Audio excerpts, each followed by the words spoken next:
Welcome to the Planning and Zoning Work Session of Monday, July 14th, 2025. Did anyone sign up to speak on any item listed on the work session agenda? There does not appear to be anybody signed up to speak. Yes. If they did, they're hiding somewhere. All right, thank you. All right, then we will move on to the next item, item number 3, Senate Bill 840 update, the city's regulatory response. Now I'm on. Here you go. Thank you. All right. Good evening, Commission. Thank you guys for taking the time out and coming here for a called meeting. I don't know if some of y'all have been watching the council presentations, kind of get an idea for what this presentation is and what this is about. We wanted to make sure that P&Z, because you do have a role in the Unified Development Code, the zoning requirements, make sure that you have a work session first before they're presented to you for consideration, and also give you a little bit of an idea of some of the other things the city is working through, hear from some other departments, be able to answer any questions or ask any questions, so that you kind of see how the city is approaching this new Senate Bill 840. Excuse me.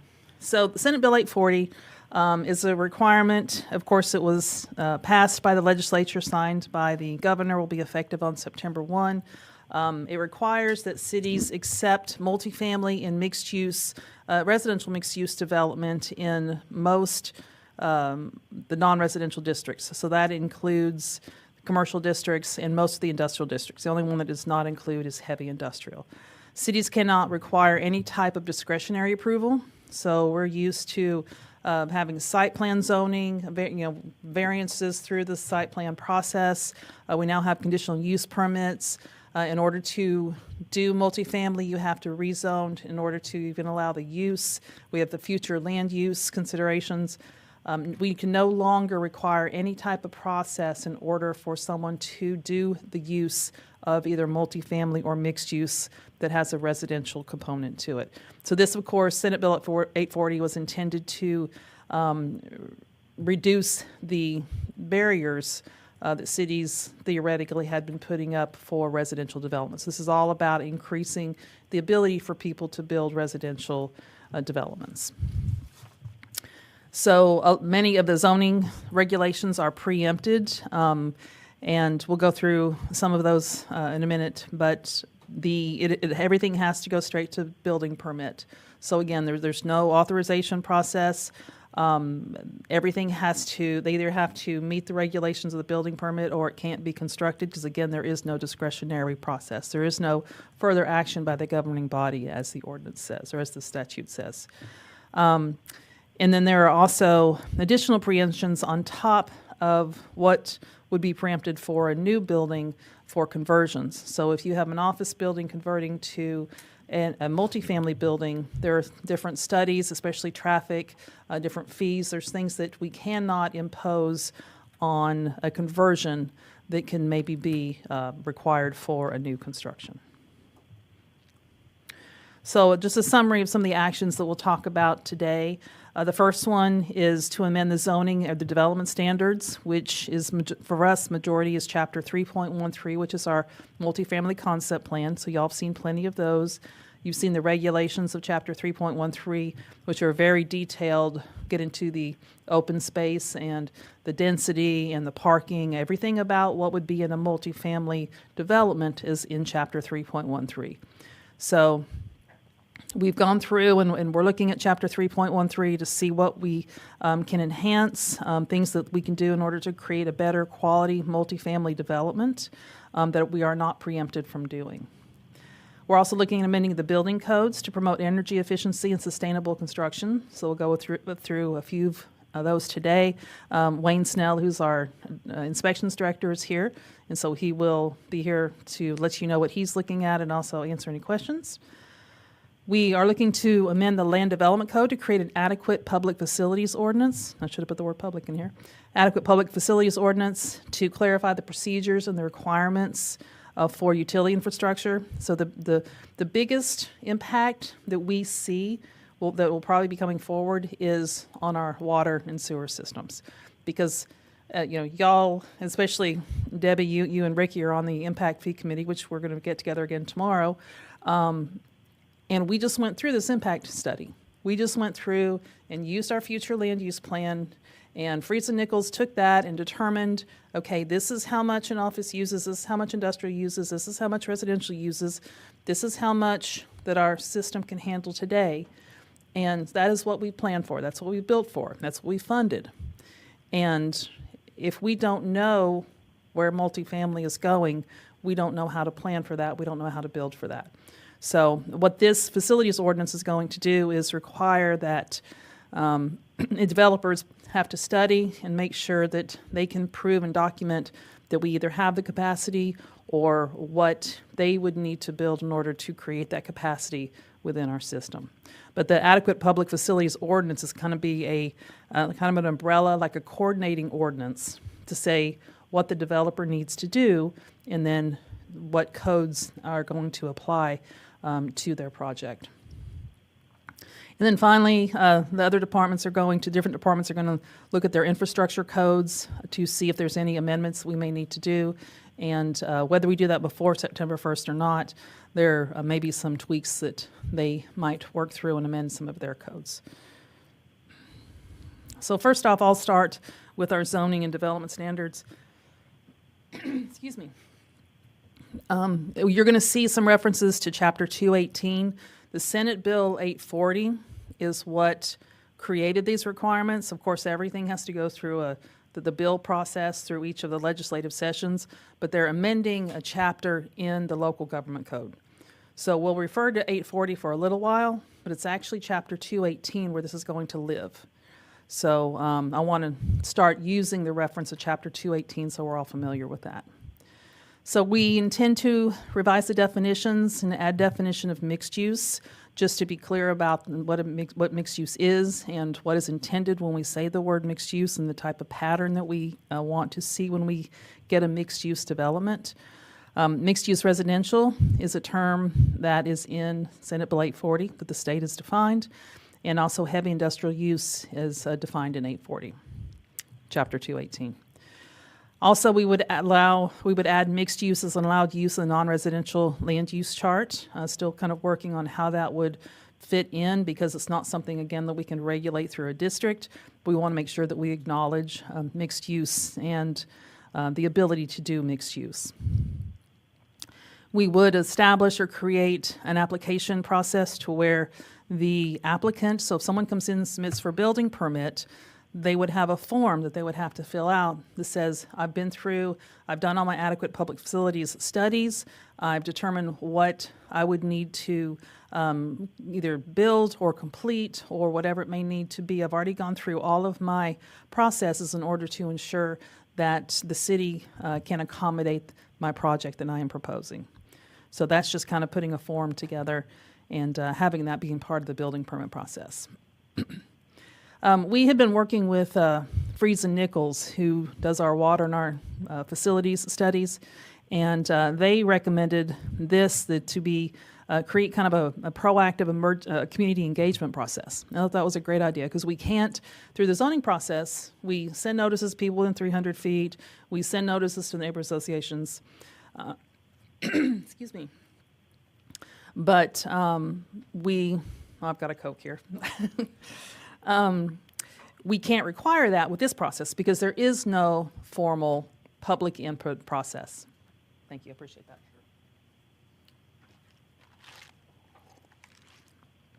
So at least we think that through the building permit process, it would be prudent to let people know when they see something happening where they thought maybe there used to be an office and the office is going to be demolished. They see construction happening and they're like, I wasn't noticed, I didn't know what was going on, there was no sign out front.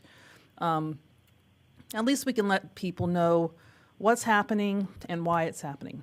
So it helps to educate everybody, but also it will just reduce some of the unsureness and then the fear of the unknown, and at least let them know why things are going and what's going to be built. We can give them a plan of what's going to be built. And finally, we would amend our fees, our consolidated fee schedule, to make sure that the fees that The developers would need to pay for those studies, for the review of those studies, would be able to be accommodated. Whether we do it in-house or whether we do it with a consultant, we want to make sure that the fees are acknowledged, so we'll work through that.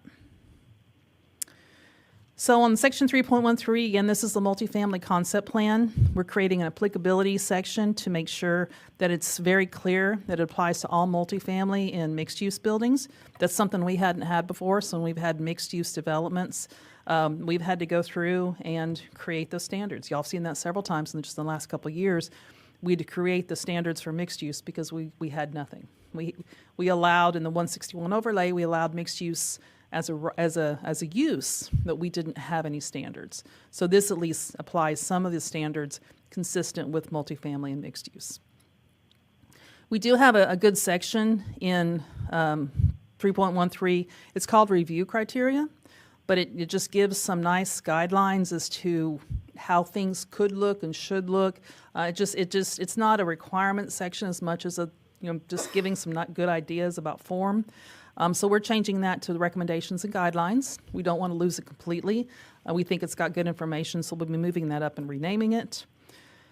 We have, in the multifamily concept plan process, we have concept plans and detailed plans. The concept plans are the ones that are discretionary. So those are the ones that go through notice and the mail outs, go through P&Z, may have to go to council depending on whether it has to be rezoned. Those are discretionary. The detailed plan standards are what are imposed or reviewed at time of building permit. So what I've done is I've compared those two, and whatever was in concept plan and not in detailed plan, I brought those down. So I kind of beefed up the detailed plan section so that when we get to building permit, it'll be very clear what's discretionary and what's going to be reviewed at the time of building permit.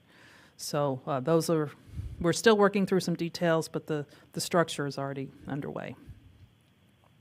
And then just across the section, we're looking at setting some increased standards for the quality of the resident building experiences. So we're looking at open space. We're looking at some of the parking.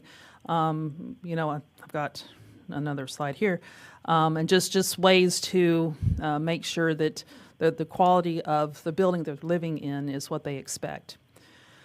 So some of the standards we've been looking at is setting a minimum height. So we can't set a maximum height per Senate Bill 840, but it doesn't say we can't set a minimum height. So we've gotten some direction from council to set a minimum height of 10 stories. Here we have something about a 500-foot buffer from single-family districts. We're re-looking at that, and maybe instead setting a transitional height plane, setting kind of a 45-degree height plane, because if we set this 500-foot, then outside of that 500-foot has to be 10 stories, but inside wouldn't have to be. And so we want to make sure that we are being more consistent across the city while protecting the residential properties. For open space, we currently have a 30% requirement for open space across the gross area of the site and 25% of the, call it usable open space. We're relooking at that, how we may calculate the 30%. Right now you can count, if you have strips along sidewalks or the landscaping along the building, you can count all that toward your open space, but that's not really usable. Your kids can't go out and play in the bushes. So we're looking at ways to recalculate what open space is and then determine the percentage of that would be programmed open space, if that's the word that we use, for the ball courts and playgrounds and things like that. So just kind of re-looking at the numbers of the requirements for open space. And then we do have requirements today for children's areas, be it playgrounds or ball fields or something. But we want to also add a requirement for a dog park, because a lot of people, obviously, whether you have kids or not, do have dogs, and you don't want dogs in the children's area, especially people don't clean up after themselves, and just make sure that the dog park can be separate from some of the other open space areas. In parking, the Senate Bill 840 only allows cities to, cities have to allow one space per unit, no matter the number of bedrooms. So while we can't regulate the parking count, we're looking to require that 50% of those parking spaces be covered.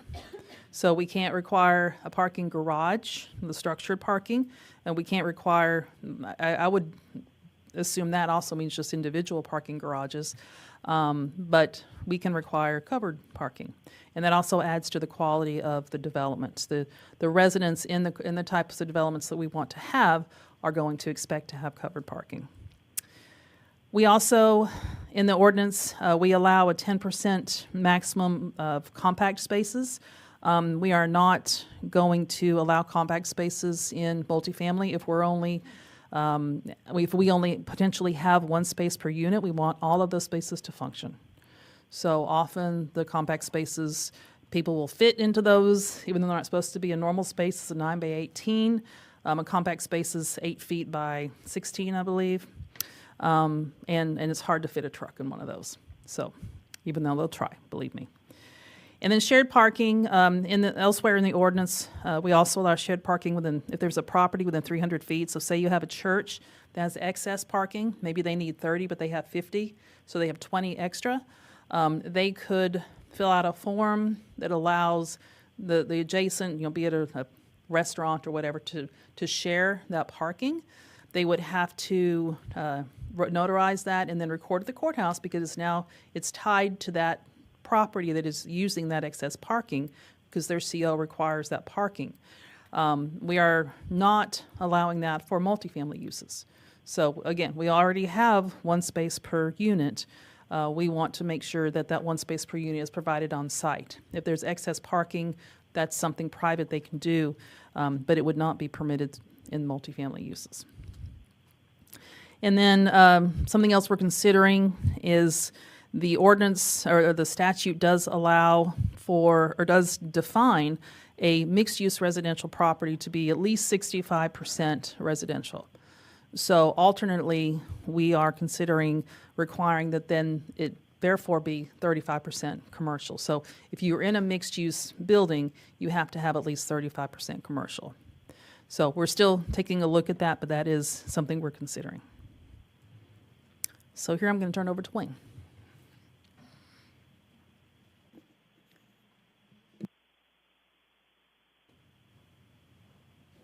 All right, good evening, commissioners and guests. I'm Wayne Snell, Director of Inspections, and as Jocelyn's mentioned, in building inspections, we're looking at putting in some building code standards, a new set of performance standards for multifamily and residential mixed-use developments here in the city of Irving.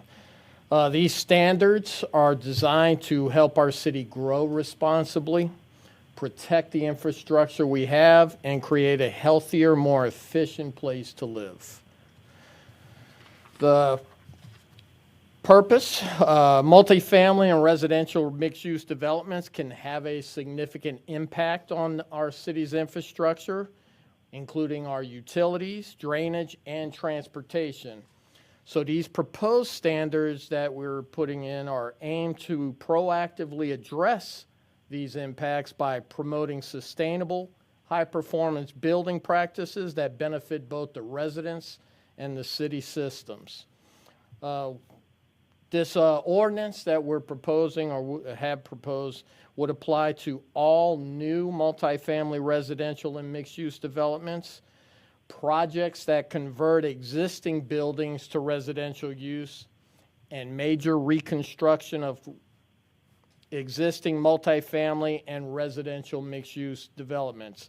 However, it's important to note that staff's proposal includes a 5-year exemption for projects that have already been approved and entitled by the City Council, and such as those with an approved site plan zoning, multifamily concept plan, TOD concept plan, or detail plan. And that's provided those entitlements were granted prior to the ordinance effective date of August 30th. Routine maintenance, interior remodels, and minor repairs would not trigger these requirements.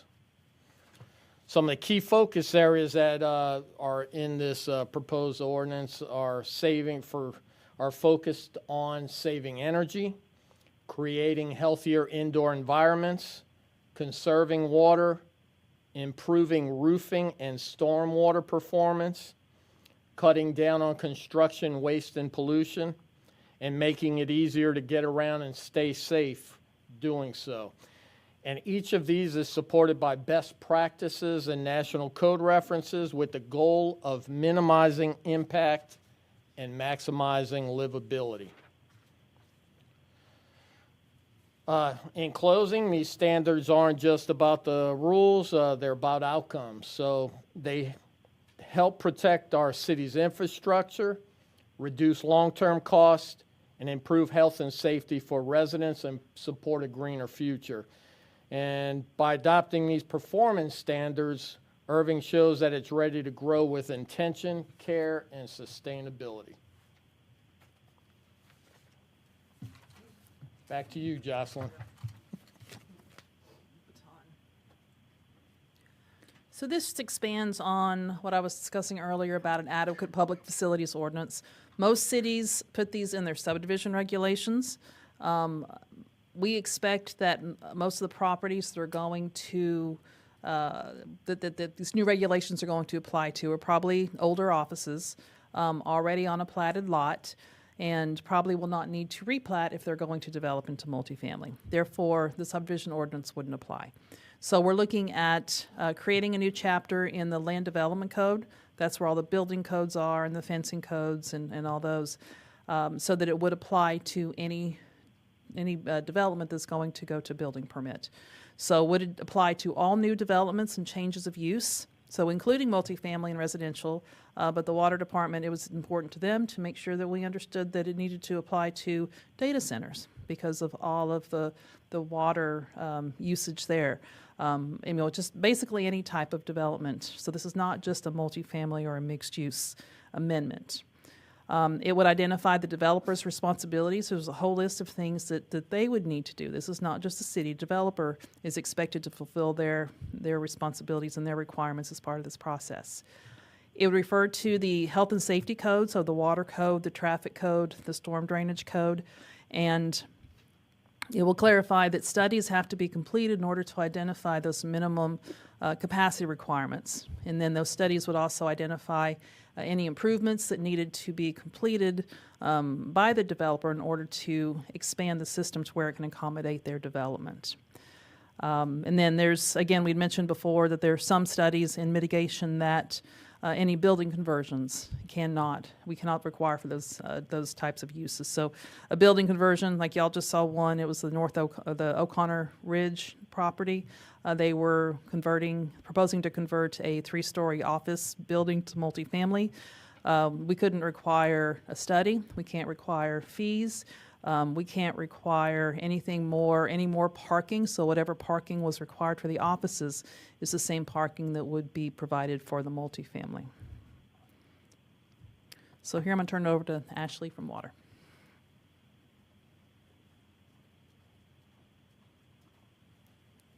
Good evening. I'm Ashley Waits. I'm engineering manager in the water department. So some of the things that we're already regulated by TCEQ, and in Chapter 290 of the Local Government Code, there's some different requirements up there, things about minimum pressure, amount of storage, pumping capacity, all that's defined in TCEQ. And these developments would have to come in and be able to meet these requirements with the proposed developments as well. Some things like our wastewater system, there it's just making sure that the wastewater stays within the system. That's the main point, and that's under Chapter 217. But we have different codes that our stuff falls under. The main point of this capacity analysis will be to make sure that the requirements verify that this new development is not going to cause impacts on the water or wastewater system and have detrimental effects downstream. We have water and wastewater master plans. Currently, Freeze and Nichols did our last studies for both water and wastewater, and those are very intricate models that take into account every elevated storage tank, ground storage tank, pumping, pipes. There's a whole bunch of pieces that come together and work together to build up our system. And it's a model that they're able to put in and model how our system works and what kind of storage capacity we need, any improvements that are needed. And so all of that comes into account. For example, we're building a new esters elevated storage tank that was approved at the last council meeting. That's a new 2.5 million gallon tank that's replacing an old 1.5 million gallon tank. That capacity was something that was identified in our studies that we do, and we're building our capital improvements based on these studies. So overall, we have to look at what the land use was in our Imagine Irving plan and in the planning documents that are current, and that's how we have to base our studies. So the land use has very significant impacts on the utilities, because something like multifamily or a data center has much higher water demands than just a regular office building where they've got a couple of bathrooms and toilets. So all of that comes into play. We currently have hydraulic models for both water and wastewater, and have master plans for both of those. So just kind of walk through the capacity evaluation process. The trigger of this would be any time that there is a specific development and it's a change in density.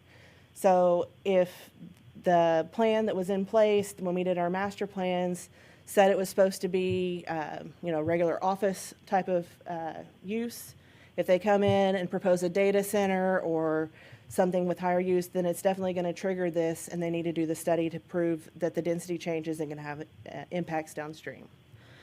And then there's parts of calculations done for the water and wastewater loads. Like I said, this is a real intricate system where all the pieces have to fit together. It's not a real simple just piece of paper calculation. It's a very involved process to be able to update and truly say whether or not a development has an impact or not. Some of the things we'll look at is evaluation in each pressure zone. So we have 4 different pressure zones within the city. They have different needs and different storage, and they can all come into play.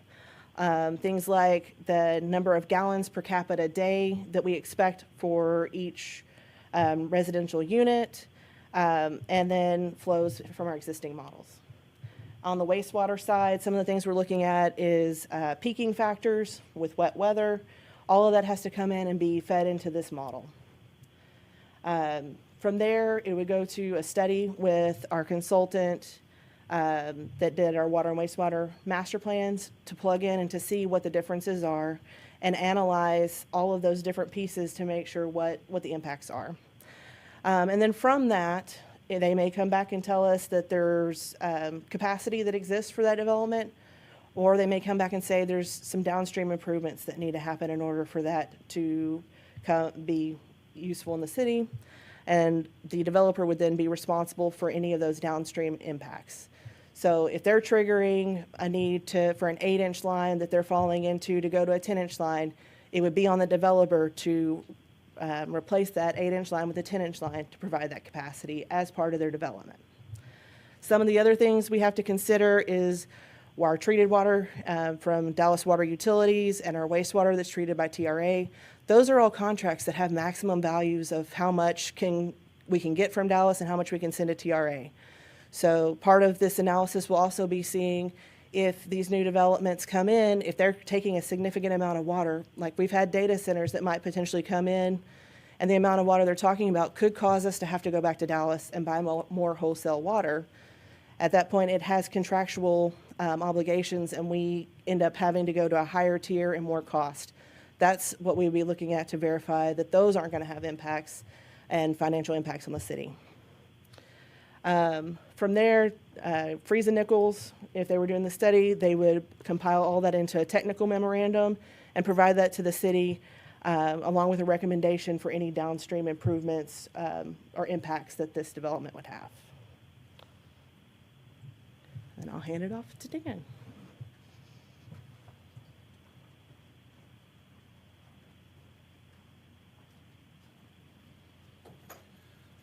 Good evening, Mr. Chairman, P&Z, staff, residents. Dan Vidrell, Traffic and Transportation Director.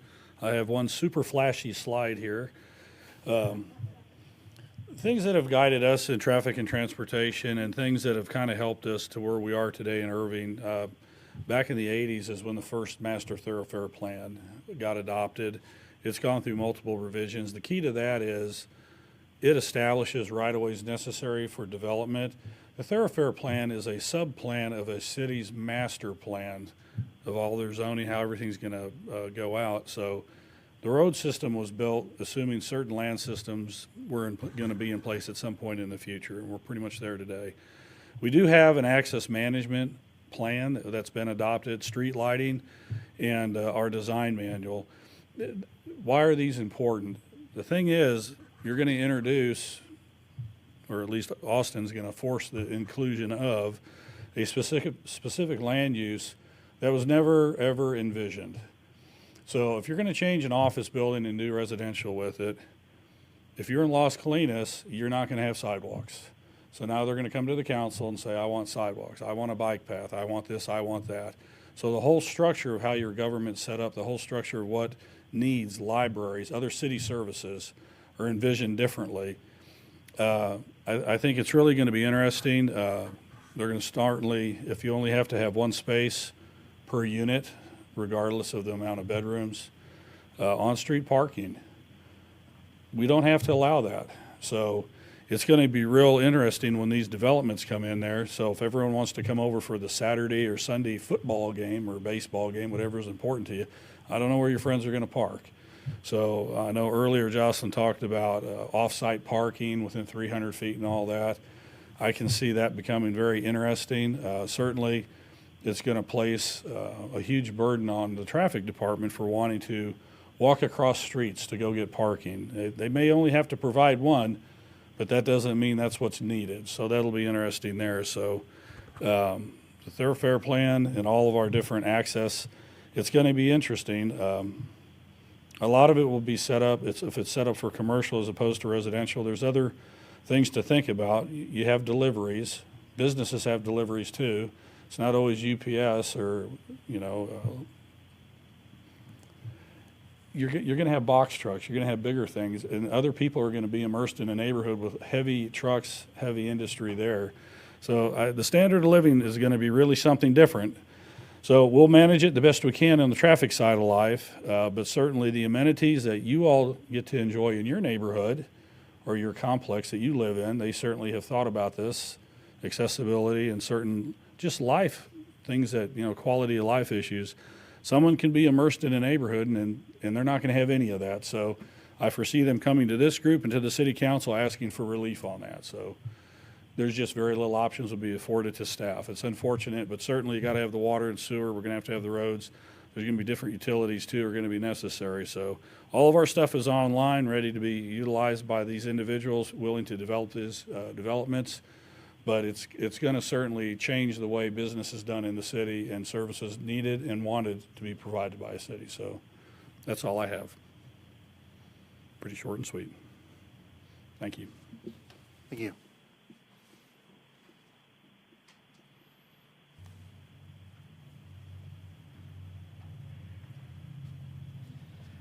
Evening, Commissioners. My name is Walt Thomas. I'm the city engineer, and I was going to just go through some of the points here on the storm drainage.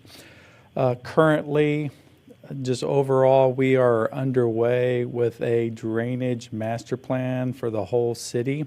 We've been doing it for a year, and we're trying to wrap that up in this next coming year.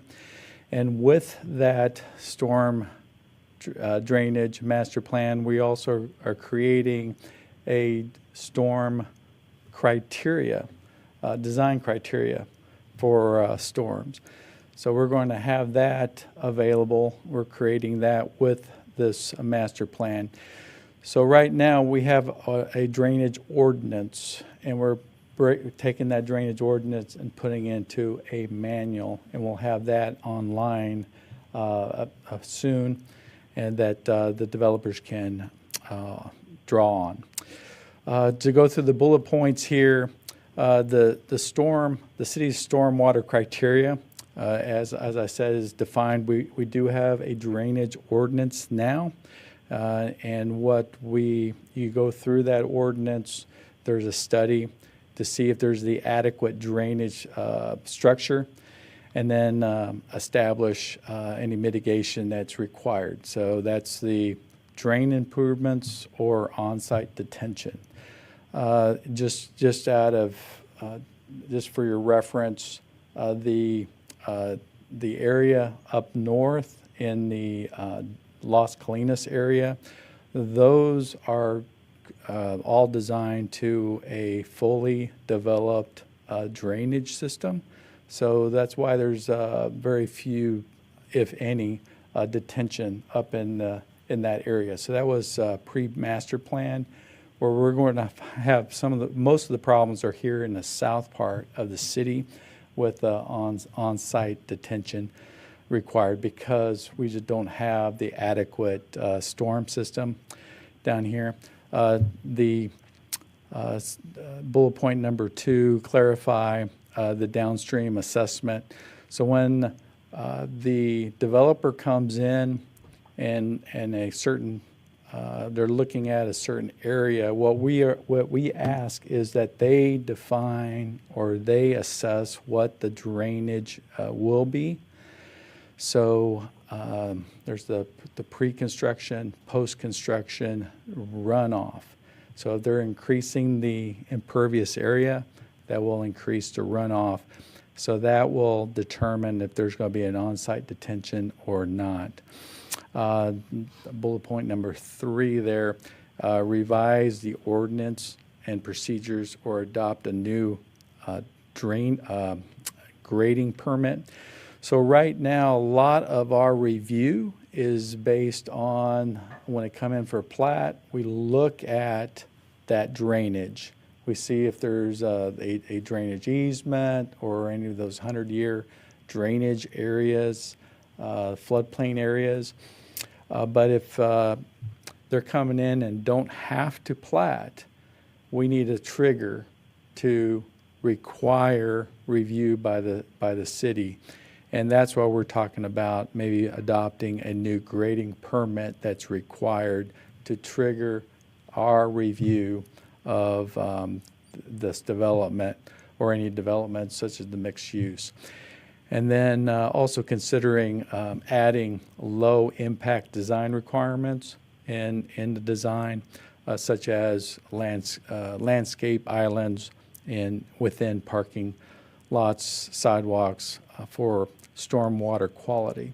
So our drainage ordinance is based on iSwim, which is a pretty good program that the NetCog has, and part of that, our ordinance requires a water quality assessment. So there's quite a few things that we have in place, but we're going to be adding more to our review, and also adding more online for the developers to use, and for the staff to review. And with that, I'll turn it back over to Jocelyn.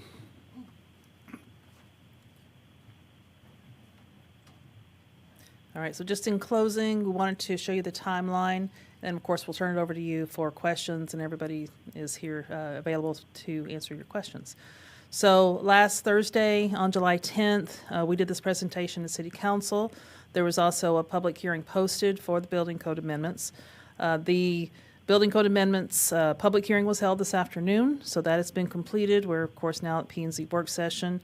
This Saturday, the notice will be published in the Rambler for the Unified Development Code amendments. That has to be done significantly far ahead because of the Rambler schedule. On July 31st, City Council will consider and hopefully adopt the building code amendments. You will see the Unified Development Code amendments on August 4th, so that's our regular P&Z meeting. Then August 28th is the main meeting in August. The only other meeting in August is a budget meeting for the City Council, and they'll adopt the Unified Development Code amendments, the Adequate Public Facilities Ordinance, and potentially any other codes as necessary. August 30th is the potential or the effective date of the building codes. There's a 30-day time limit for that, so that's why it was so important for them to get the building codes moving forward, because of that time window.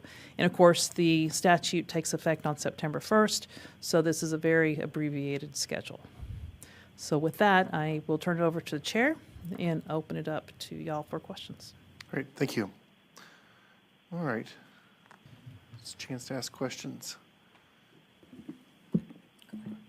Commissioner Denny. Just one specific question. So, for example, you mentioned the O'Connor example where there's a building conversion.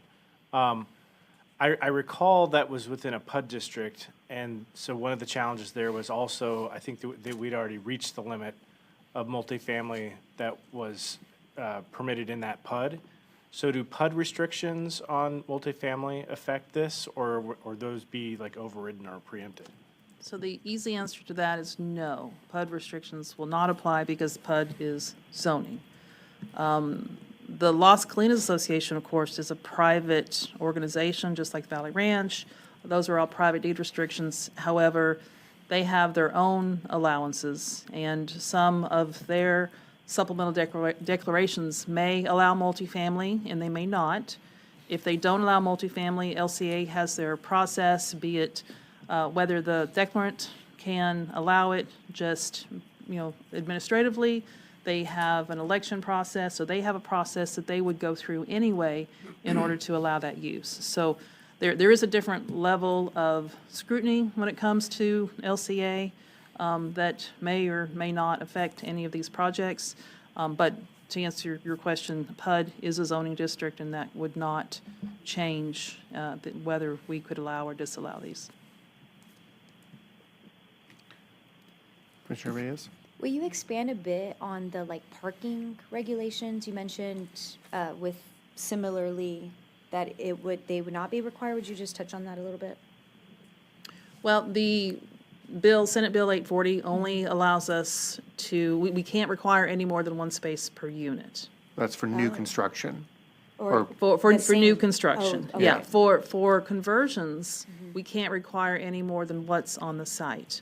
So if they parked for office and that is not one space per unit, we cannot require any more spaces. So, no more than what would have been required for the commercial use? Correct. Okay. So, I mean, like that particular, they had already torn down their parking, so I would presume they no longer have enough parking for commercial even? I would expect for that one that we would have looked at what they had for the commercial. I mean, having to tear down a crumbling parking garage was kind of an extenuating circumstance. No. But whatever they had on site for that office is likely what we would have applied to any type of conversion, but no more. No more. Oh, Yeah. wow. So then touching back on, sorry, April, touching on to traffic in that sense, say they would need to start, they would just kind of be like, if it was approved kind of thing, park in the street, like how you had mentioned? Can I just make one comment here? General questions we can probably answer. I think we're still reviewing this statute as it comes along. When it turns to applicability and a specific applicability, and there may be a legal analysis that we have to continue to go through, we probably don't want to get ahead of our skis on some of that stuff. So like O'Connor Ridge and whether or not, the parking would be met with or without the garage. I think it's an interesting question, but I would want to reserve our ability to consult with our city attorney's office because this is all new. This is all new landscape. This is an unprecedented preemption. In my 30 years of public service, the state's never done anything like this. This is kind of upending the whole concept of municipal authority as it comes to land use regulations in a pretty significant way. So when it comes to like a specific, case-specific, what will the city allow, we probably don't want to get too far ahead, Carolyn, if I'm getting the nod on that. So, but general questions I think we can answer, just the case-specific ones that we'd want to. But what I was trying to clarify was, it's a question of what that type of commercial use would have been required to have in terms of parking. As a large amount of legislation, as I'm sure you can understand, Commissioner, it's a bit vague. Okay. And so, as Assistant City Manager Sanders said, we are continuing to evaluate the bill. We're looking at the words on the page compared to possible legislative intent. We're looking at the facts of the particular development. So I'm going to give you the lawyer's answer of it depends. Okay. I had a question. Commissioner Mayor. So, Jocelyn, back to the question that Josh had asked, and you were saying that the associations in Valley Ranch and Las Colinas, do they really have any say over this bill? Because the way I read it, it was like nobody can stop them from developing that commercial property. The bill doesn't, I forgot what the language is exactly, doesn't apply to private deed restrictions. So that's where LCA would come in. They're not a governmental entity. Right. So if they, when you say private deed, if they own that property? No, all of LCA is a private deed restriction. Everybody, when they buy and they pay a fee into LCA, so LCA has their own regulations that are separate from the city. So LCA has the right to enforce their own regulations. But that's if every commercial property over there is a part of LCA. Whoever's part of LCA. Yeah. Yeah. But not 'cause if as to they're those who not, aren't. Yeah. Okay. Yeah, they wouldn't, presumably wouldn't have authority over those who aren't.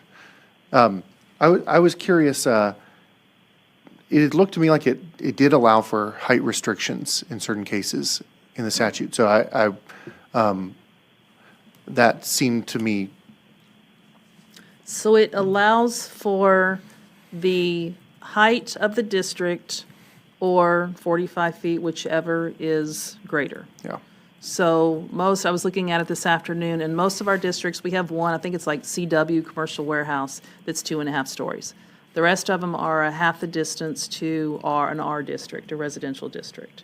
So it would vary based on the property as to what the actual minimum height is. But the 45 feet is kind of it's kind of our point that we're understanding, that we can never go below 45 feet. okay. But is that already in place then? Like it sounded like we were saying if you were 500 feet from a residential, you had to build 10 stories or So above. that's, we can't set a minimum, and we can't set a maximum, we can set a minimum, though. But we can set a So- maximum of 45 feet. No, that we can can- have you can- a maximum, a building height restriction of not greater than 45 feet. I mean, Mr. That's- Chairman, yeah. you can set a maximum height, the greater of the district or 45 feet. Yes, What the proposal is to set a minimum height. In other words, a build-to height. The idea being that taller structures are higher quality structures. okay. That wasn't the way it had been presented in the presentation. Yeah. The way it was described in the slide was that we couldn't put a height restriction, and that's why I wasn't understanding it. You are barred from, in certain cases, from setting a maximum height. There's nothing that bars you from establishing a minimum height, and that's one of the proposals that we're looking at. But we can set a maximum height. We just would have to fit the requirements that are in 840. Subject to 840. Yeah, 840 does allow maximum heights. It's just basically 45 feet is the maximum height requirement that we could put in place. I mean, so like you were talking about the properties that are within 500 feet.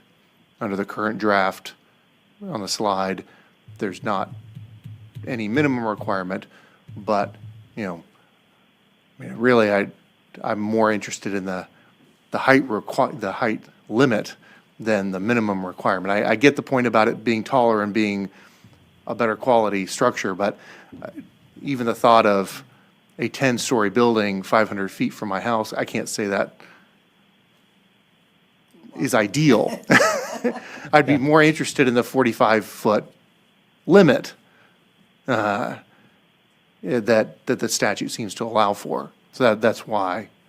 Yeah, establishing a minimum height within some proximity of single family is one of the strategies that we're looking at, because multifamily structures of a certain height tend to be higher quality. The standard of construction changes, and it's a higher quality multifamily product. So that's the thinking behind that. Something we're looking at, that's something council asked us to look at, and it's certainly something we're reviewing to see where that would be appropriate. So does the bill today allow for that? Because it seemed like it was, I mean, I know it's pretty vague, but it's kind of like, take the commercial property and build multifamily. That's essentially what it says. But it does allow us to put a 45-foot height restriction.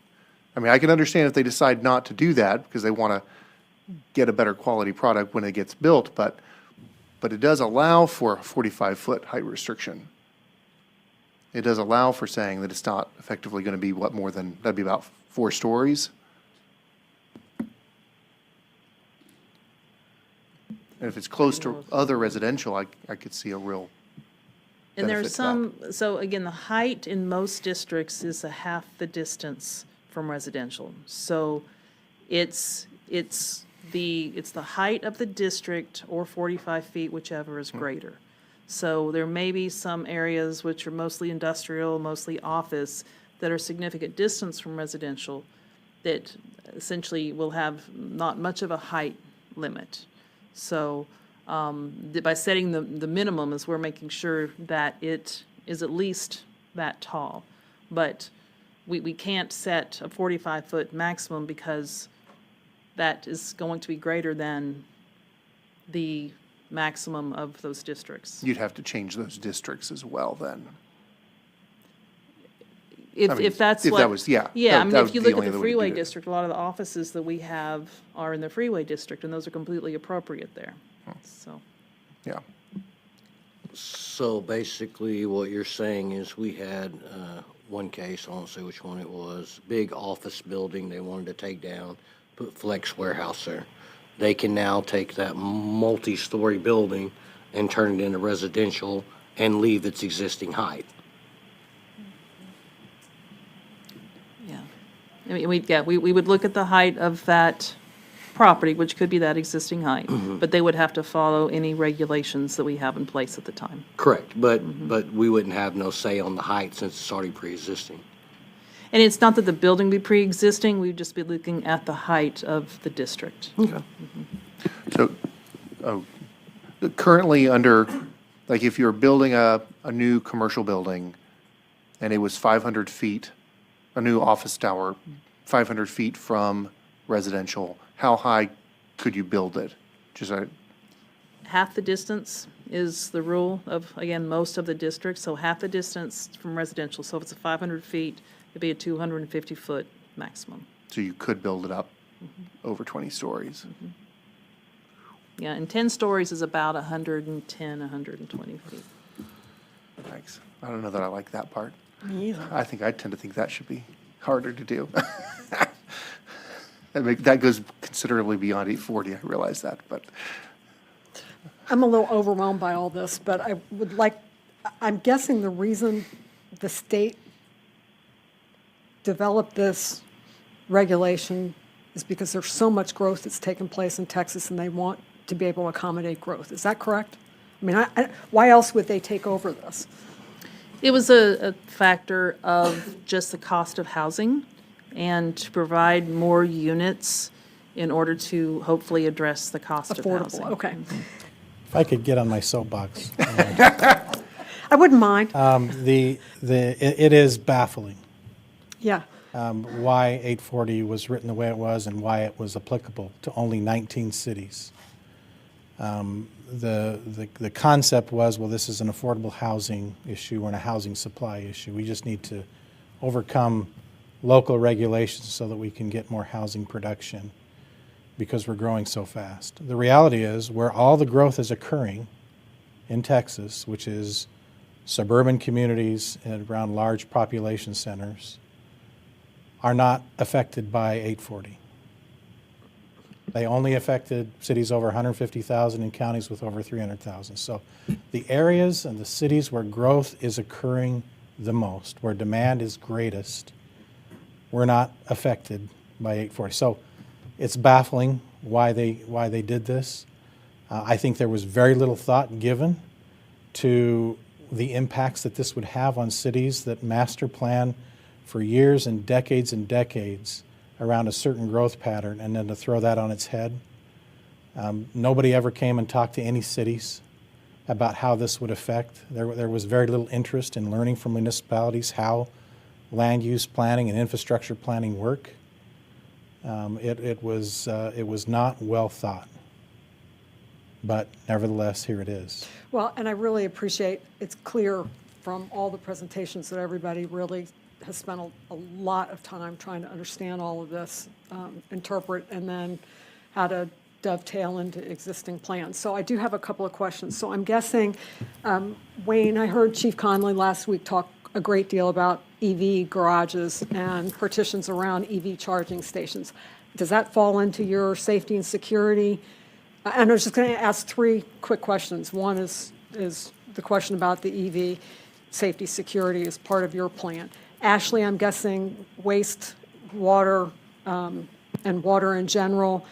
I know we live in Valley Ranch. Fahad and I both recognize that in Valley Ranch we've got an aging community where water has caused some degradation issues for our brick walls, for example. We can't hold developers accountable because they're long gone.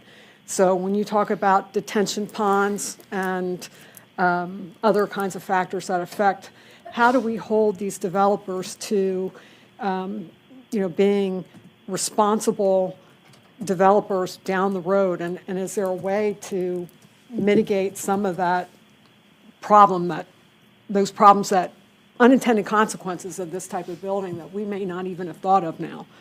Is that a question? I think that's a question. So that's kind of a general statement, because all three of you have presented really phenomenal plans about how this affects your areas. I'll start by taking a stab at it. To begin with, setting very high performance standards is definitely going to help, in the event, mitigate some of these issues. Okay, so we have our baseline, which is a minimum code requirement. These standards are up here, okay, for these reasons, because we're fixing to put a lot of impact on things that we don't have the infrastructure for. So we're going to have to hold them to every bit of those minimum standards, as well as these higher performance standards, to help alleviate some of that. So I'll leave it like that. Oh, yeah. So on the EV, as far as what the fire department was proposing, that's more of where it's located on the property. While we have it worked in that they're required to have those things, those items are where they can have them. So it is for their safety as well as the safety of the structures. The safety that we have in our building code has to do more with personal safety, lighting and things of that nature. Well, and I think your question really is probably better suited for Walt, because he's stormwater. We're just talking about the drainage. Unless you want me to talk on your drainage, Walt.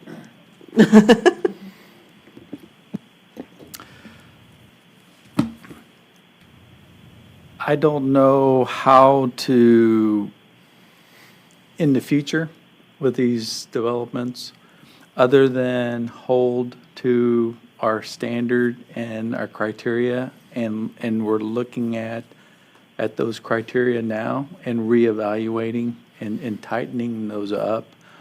If it has to do with detention, we've been really working with developers and what's the impact, but get their product in the ground. So we just need to have those laid out black and white, and then hold them to that same standard across the board. And that's what we're looking at now. So that's where we are.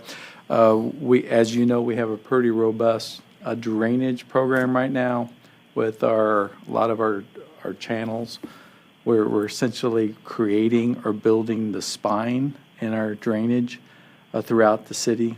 So those areas that are been underserved with drainage, we'll eventually have a way to get to those. And I'm talking primarily in the south part of Irving.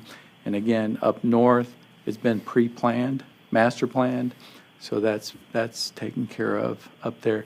I'm not sure about the Valley Ranch, but the Las Colinas area, that has been planned for the 100-year storm.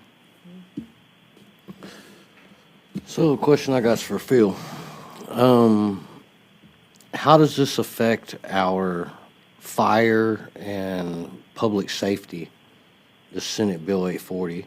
Because I know some of the developments we've had issues with as far as the height restrictions, putting outriggers on it, fires mentioned comments about that, sprinkler systems, et cetera, that they could turn them off individually if they're sold as townhomes. They're not necessarily obligated to keep them on. So how does this bill affect any of that code? The Senate bill does not preempt building codes or fire codes. Those are still in place. So whatever requirements a builder would have to comply with to meet fire code, they're not preempted here. I understand, but if we take a pre-existing building and it's modified into a residential, of course, it creates more density to some point. Is it where fire will have the right to modify the plan through building inspections to accommodate the density and the uniqueness of how the building is developed, or does it work off the pre-existing sprinkler size system and et cetera?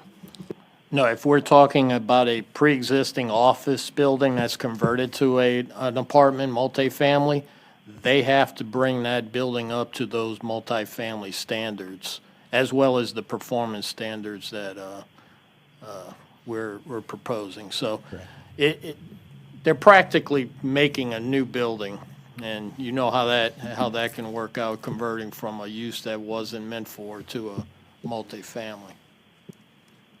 Ashley, that wastewater study that you mentioned, what kind of cost does that add to projects? What kind of a delay in development will how that will affect the development schedule for people? And are we going to get to be known as a city that has so much regulation now that nobody can develop anything? So one thing to note is this is not something that's new for us. We have been implementing these where we see significant changes in the use across the board for many years now. So those studies, they're relatively inexpensive for a developer. I've seen most of them being less than $5,000 for the most part. And some of them are very simple. They can look at it pretty quickly. It's just if it gets very detailed, if there's significant changes, and it really depends on how much downstream impact there is. Because sometimes they're going to have to go into that model and change pipe sizes and make incremental changes to find what's the sweet spot to where we figure out what the impact really is and how much of an increase they need to have. So it may be adding a pump at a pump station or adding more elevated storage or adding larger pipes, however that all plays in. If it's real complicated, especially like a data center, for example, if they're coming in saying we need 2 million gallons a day of additional water, that's really significant. That's a large water tower to be able to handle that amount of water, or a new ground storage tank, probably new pumps. So they can have some very significant impacts.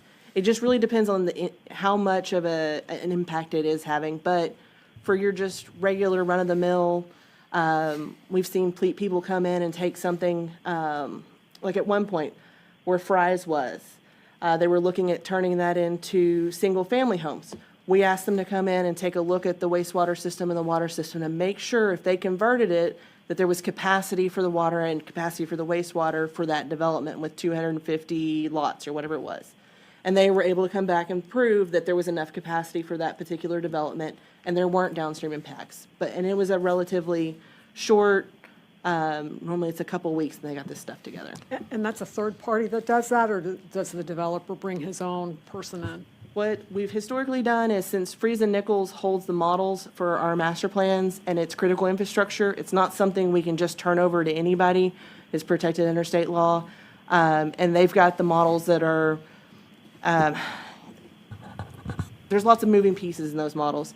And so we've had in the past, they go to Friesen Nichols, who holds the master plans, and have them do the updates for them. I think, Commissioner, it's not requiring something new that we don't already require. It's laying out a formalized process, because typically these types of analyses occur when there's a development proposed and they're going through a regulatory process. What we're now faced with, because of 840, is there is no regulatory process or approval, legislative approval that needs to happen. We're specifically says if they have this zoning, they can get a building permit. So now we're faced with a situation of making sure that after the plating has occurred, after everything, that there are processes in place to make sure that the facilities and the public infrastructure is provided for. We have over 55% of the residential units in Irving are already some form of multifamily. That's the highest in the region. Okay, so we are very particular as new multifamily comes on board. We look at what's the mix that we have, how much area do we have for future residential growth, what's the highest and best use of the land involved. All those decisions are taken out of our hands. And so we have to think in terms of, okay, now that this is purely an administrative process, do we have the right administrative processes formalized in place to make sure that we're protected? Yeah. I read a really good article. I'm sorry, I maybe could have shared it with everybody. Dallas Business Journal had an article this past week on Rockwall County was being sued by D.R. Horton. Because now, I'm not sure that this is not exactly the same. It's an unincorporated part of the county where they were planning on building.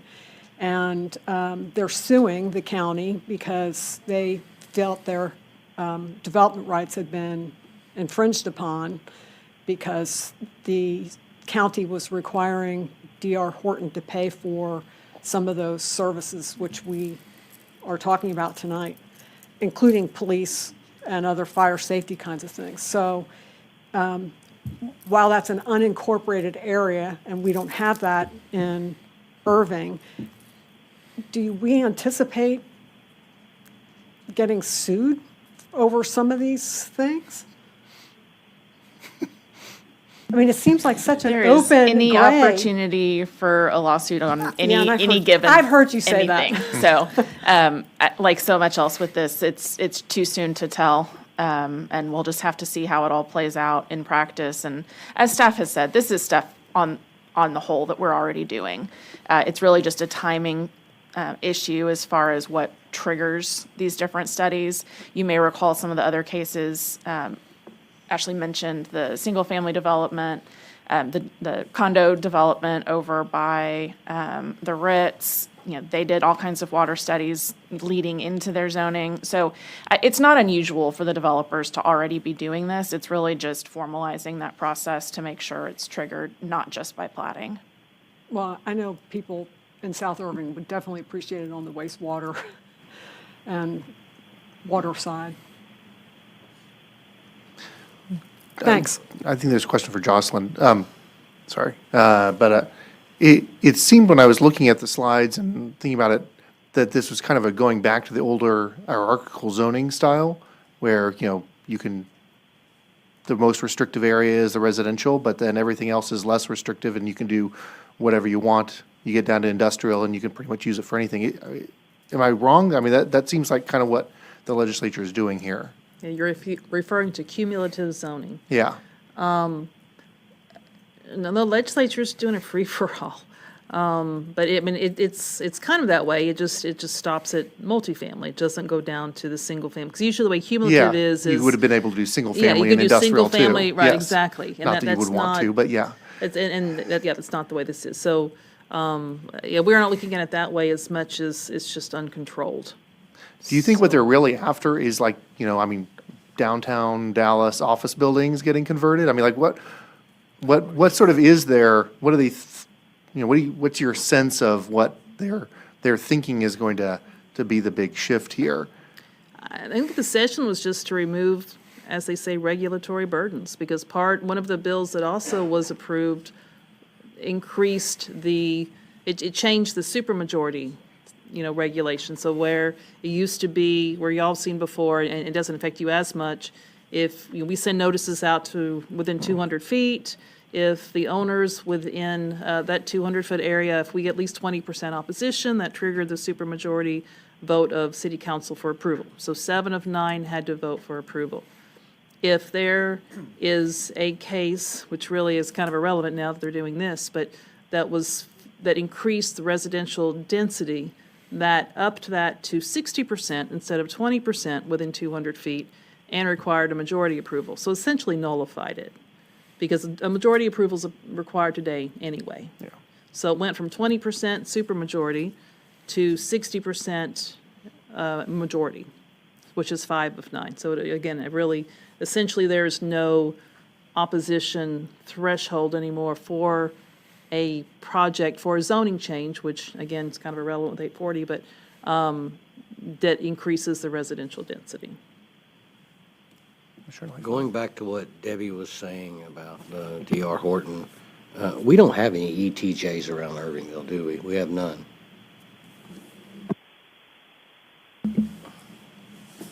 How would you define mixed use? So mixed use, just generally, without getting into the detail, is where you have the commercial on the bottom, so it could be services, restaurants, retail, whatever it is, and then another use on the top. Typically, it is multifamily. So that's why they include, and they actually defined what residential mixed use is, because they see that also adding to the number of multifamily units. So it's not just mixed use as a single use, but they, encourage it in a mixed use format. And in regards here to the multifamily, I do like what you're proposing there. Because otherwise, how would you define multifamily? Is it more than how many units? So multifamily is 3 or more units, and that's actually So clarified in triplex? this bill. A triplex? Yes, is It's already a multifamily. multifamily. So what you're proposing will deny any proposal for triplexes or fourplex. No, this Senate Bill 840 requires, that it brings triplexes and quads under the same regulations as everything else, as multifamily, in one structure or multiple structures. So Senate Bill 840 would require us to accept 3 or 4 individual units on one lot. That can be built pretty much anywhere? Any commercial or light industrial zoning district. But they would have to follow these regulations. And that wouldn't, of course, be subject to the 10-story component, because if it was next to Yeah. a residential, That's actually what. like if it was, at the end of a neighborhood, Yeah, we're still kind of, you're trying to figure out that component. Yeah, They said figuring you out were how that talking would about a fit. sliding scale on that. That's actually Yeah. where my question kind of is heading to. yeah, and then that's, the threes and the quads and the tris, right, it doesn't, we need to keep looking at to what applies where and what's applicable, but the simple answer to your question is anything above 3 units is multifamily, period. In regards to the detention, the water detention, I was my understanding that it was required after Hurricane Harvey, I think, that neighborhoods were supposed to, any new neighborhood had to have a water detention. Is that, I don't know if it's, That's not in our ordinance, okay. the requirement. I have, that's the first I've heard of Maybe it's in that. Dallas or something, because I have worked with a builder, and whenever they have built neighborhoods, that's what I've been told, they have to have detention ponds. It was required for them to have it. Okay. I don't know, yeah, maybe. I can Yeah. do some research Thank you. and then report back. That's right. Thank you, man. Let's see yeah, I think that's all. The question I got is that if we do multifamily on top, commercial on bottom, say you're 35% like you're talking about, how does that affect our parking? Because we can only do one space for multifamily, but are we able to regulate the commercial side of it, or? Yeah, they don't address that, so we would apply our parking ratio to the commercial uses. Okay. It would just be So- based on the kind of use in the particular location, so the restaurant with the number of seats and so forth. Yeah, in any shell building, the developer makes an assumption about, how What the much expected use restaurant will they're be. going to have, and they determine what they're going to provide. Okay. So I was just thinking, we've been talking a lot about high rises, but there's some one-story commercial properties that's like vacant. So a developer could take those one stories and say, I'm gonna make 5 units out of these one-story buildings. Yes. Okay.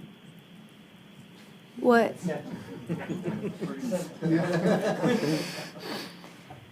What this sounds like to me is, as like a Texas as a whole is leading more towards that pedestrian walking, it's just a comment, pedestrian walking and like living situation, similarly to like the high major cities is what it sounds like. Because if we're having the restrictions of parking, well, what is that limit?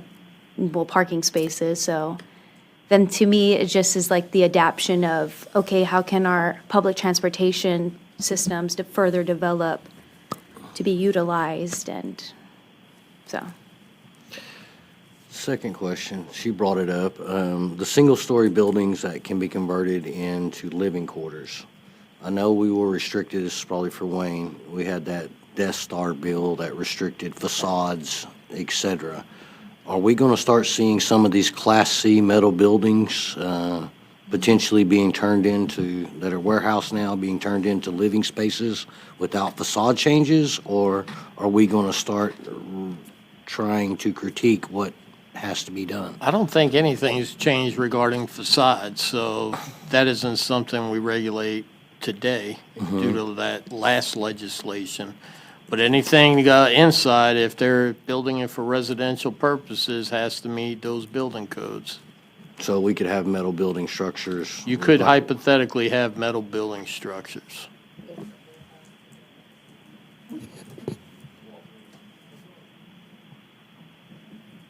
As a mixed use, could it be a hotel and retail downstairs?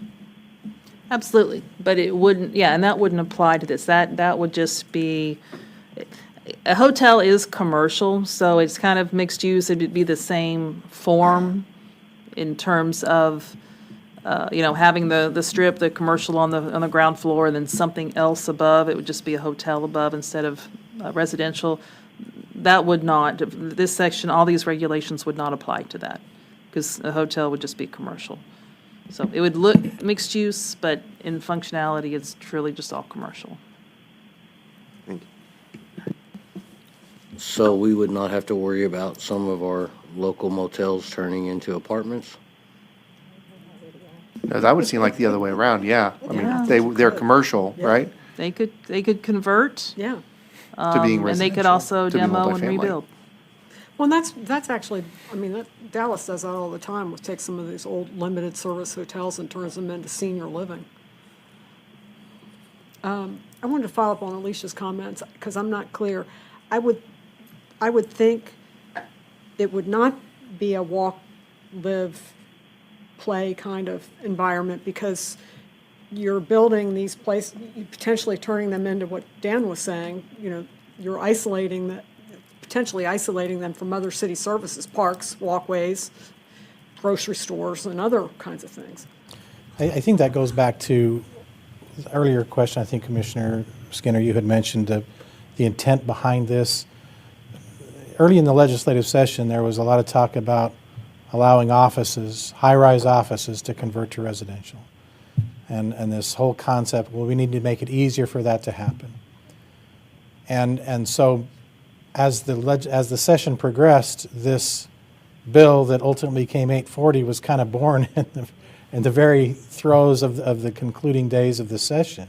There's actually two bills that kind of do the same thing, 840 and then 2477 do the same thing, and they have to be merged and reconciled at some point. But it was this idea that we're going to make high-rise conversions easier, but that's not what they did. What they did was a massive preemption that allows a retail strip center to be divided up into living units without any additional thought of, you know, is this the right place for multifamily? Is this going to work? Is this good for the residents who are going to live here? No additional thought given to that type of thing. So now we're here on the back end trying to anticipate the negative effects, understanding that there's no legislative control now through zoning. So what are the administrative pieces we have to have in place to ensure some semblance of quality? If these conversions, if these new builds in commercial areas are going to happen, we're trying to make sure that there is a level of quality and sustainability to what is built. It's not going to be perfect. No matter what we come up with, there's going to be holes in it. There's going to be projects that are approved that people are going to look at and say, how did the city allow that? Well, thank our legislatures, and we'll give you their names and office addresses and telephone numbers. You can call and talk to them. But that's the frustrating piece about it. It was sold as doing one thing, but in reality, it did something very different. I wanted to expand on what Alicia said it too. If they all built in that form, if they all built in kind of a mixed-use, walkable form, and we're creating a community and environment and the whole energy that we would like to see, that would be great. Mm-hmm. But by taking it out of the control of the city and taking it out of zoning, we can't zone for mixed use anymore. You know, the form-based coding is significantly weakened, if not gone. So if we were able to say, this is what we want, and if everybody built with the same setbacks and the parking in the rear and then everything that comes in that type of environment, then that would be great. But what we've done is say it's a free-for-all. Or not we, the legislature's done and said it's a free-for-all. Hopefully they'll build and give us a good product and give us something that creates some type of environment, but we can't be guaranteed what we're going to end up with anymore. Right, and then you would run into the non-conforming developments where it's just out of place. And then I had a further thought, and it kind of like, it must have not been meant to be said because it completely just lost my train of thought. No, like it just completely. Actually, it just hit me. So when it comes to this new bill that had just been passed, or do developers still need to go through a building permit, and then building permit side, are they able to, is it automatic, or is there still some sort of approval denial system that they can operate on? Yeah. So everything we talked about will be part of the building permit process, where a lot of it was through the platting process or the zoning process. Now it's all going to be through building permit. Go ahead. Oh. Yeah, which I think we've made it harder, or they've made it harder for. But there's no inspections. subjectivity in a building permit approval. Whereas a zoning case, you can weigh Right. intangibles and say this doesn't feel right, I don't think this is going to be a good project, or vice versa. With a building permit, we have regulations, they're objectively measured. If they meet the requirements, we have to issue the building permit. No choice. Apologies. So it bypasses P and Z City Council, and it's a whole other subdivision. That's correct. Wow. Question I have is for Wayne.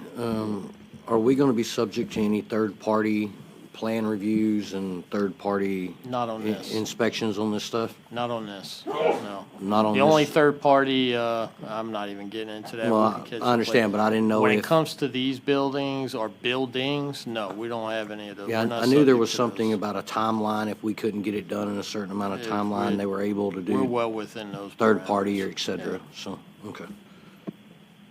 Yeah, I think they've made it really easy for them.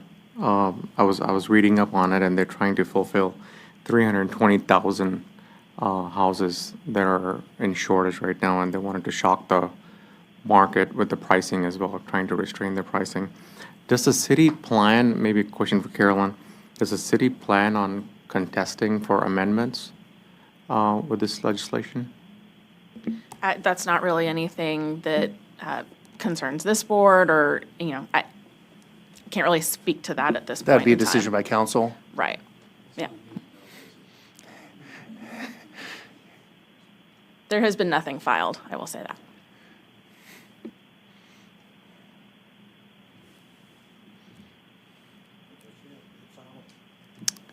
Any other questions? Yeah, thank you. I have a comment because I was wanting to look at my own personal curiosity of the master plan in the city of Irving. I know that the website has changed, but none of the PDFs are wanting to open. Is there plans to have that fixed anytime soon? They should be opening. We can, I know Troy loaded everything up. It gets the new, there's no new site, nothing, and I'm like, well, guess I have to go to, I don't know, department. Yeah, I know we've loaded everything over. We'll have Okay. to see if there was a catch somewhere. Yes, I can vouch for that, because I Yeah. tried to look for some stuff on there also, and it won't let you do it. Like if you click on P and Z and you click on board members, it just goes blank. It's, Oh, yeah, I it's, can't it, control board members. I'll have to tell Cece about that one. but- it just redirects you to a new page, this system has been changed, find it elsewhere kind So of thing. email me what you're clicking on, because Okay. they've gone through and checked a lot of stuff, but sometimes if you click on something it's dead, then it'll kick you to the main page or something, so. Okay. Yeah, just send me the link to specifically what it was, and I can get it to Angie. Sweet, thank you, thank you.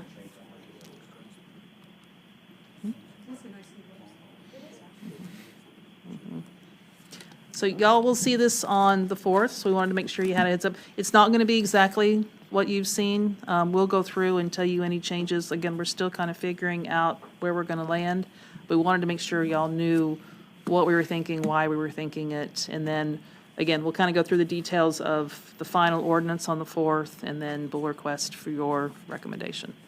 So, So Jocelyn, one question, the things that didn't pass, isn't it the ADUs did not get passed? So those will still, people will still come before the board, or at that point, since it didn't pass, is there a final decision from city council on how to handle those when they come? no.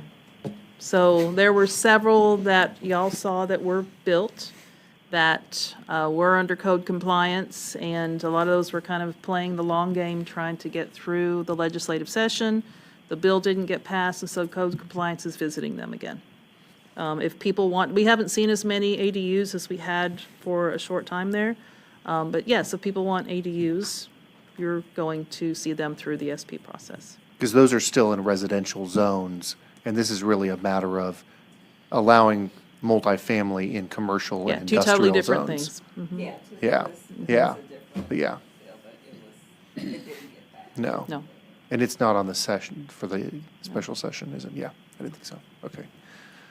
Jocelyn, going to page 26, does the city council support the strategies identified in this presentation? No, we gave you a presentation before we edited, but yes, that was council's presentation.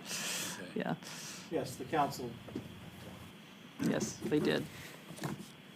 council gave us their consensus to proceed forward with these strategies last Thursday. Any other questions? All right. Okay, so that took a while. The only other thing we have on the agenda is the possible amendments to the commission rules of procedure. Do you want to address that tonight, or do you want to defer that to another time?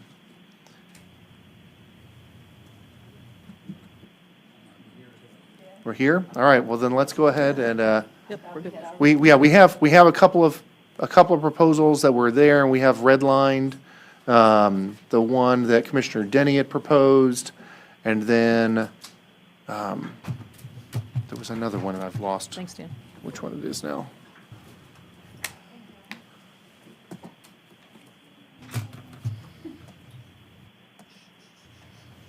It looked like there was some just cleanup work that you did on it. A little bit of cleanup work. So here on page 1, I believe this was Ricky's comment for suspending the rules. It was unanimous vote, and the request is go to majority vote. And then it was also added to make sure that the rule that was going to be suspended was clearly identified. So that, again, was on page 1. Do you want our comments as you Pardon? go along through this, or? Do I what? I'm sorry? I'm sorry, I'm going to interrupt you. Did you guys go through this at any other time? Because I know just the one meeting, Just the like a one. month ago. Okay. It's been on other agendas. We And, just never okay, got I didn't to know it. if it was, I missed it last week or not. No, yeah, we didn't cover it Okay. because we had such a long meeting. Yeah. And do you want us to, as you mentioned points, give you our comments, or you want to just? So what I'm looking for today, I'm showing y'all kind of the comments we got before, and what I'd like to get from today. Is there any other changes that you want us to make? We're losing 3 people. I can wait if you want to. I'd say go ahead, keep going. Yeah. I think, Yeah. Okay. yeah. Time's ticking, huh? Yeah, that's what we're looking for today. This is what you told us before. Give us any direction, if there's anything else that you want to add to this before we send it to you to amend and adopt. So that's what we're looking for. So also any amendments to the rules of procedure would have to be by a majority vote. It wasn't even clear before how many. Some cleanup to clarify that it was just the director of planning. This is the ex parte communication language that Daniel gave us, so it was the complete switch out, just to not be quite as specific in terms of what the disclosure requirement is for ex parte, and also refer to the Open Meetings Act. And I believe the rest of it was just cleanup for the director language. So I did these in green because we did talk about those last time, so I did that to kind of help y'all think through again if there's something else that you wanted to revise there. You can continue to think about it if you want. There's no hurry on that. And I think that was it. More cleanup. That was it. So any thoughts on the revisions that are on this draft? Any concerns about them or changes to them? Yeah, I do. I think we were all kind of on the unanimous versus majority in terms of changing the amount of time somebody could speak, the number of people speaking, et cetera. I guess I could go either way. I'd like to kind of go back to the unanimous. I feel like we need a united front on those kinds of things, because we've been so, the last months have been so divisive in many ways. I think having us as a group agree to how we interact with our public speakers is an important thing. So I almost feel like we should go back to unanimous and not a majority if Or we're going to make changes. not change that? Not change it. Yeah, One vote. actually, I was thinking of making a comment on this. I'm not, right now, I'm not in favor of the unanimous, but I was thinking majority. I kind of similar to what you're saying. I thought a supermajority, like say 2/3, which really the difference would be instead of having 5-4, you'd have 6-3. But on these kinds of rules, whether it's changing procedure or amending these bylaws, it strikes me a supermajority would make sense, because otherwise we should want to live by these rules and not change them by a slim majority. So I'd be certainly open to like a supermajority, like a 2/3, just with that spirit in mind. Will you clarify what exactly unanimous is compared to what it is now? Yeah, so All of us, Everybody has to agree to make a change. It would be everybody present, but yeah. in order for it to be Yeah. passed along, if not, we continue with the quorum, with the discussion, kind of? No, so the proposal was to allow us to be able to change our rules or change the application of the rules at a particular meeting by a majority vote instead of requiring that such changes be unanimous. Okay. And in that case, it's like everyone needs to be in approval in order to change it? Okay, Yes. gotcha. Thank you. Since I'm the one who presented the 5-4 majority, I'm okay with a super vote. I'm okay. I just don't seem like you say, sometimes we're all over the place. I don't see all of us agreeing to certain things, sort of like the situation we had the last time. Everybody here had a sort of a different opinion on how things should be done, and mainly the changes on these rules would accommodate an issue like that, as far as time frame of speakers, as far as how things are being done, et cetera.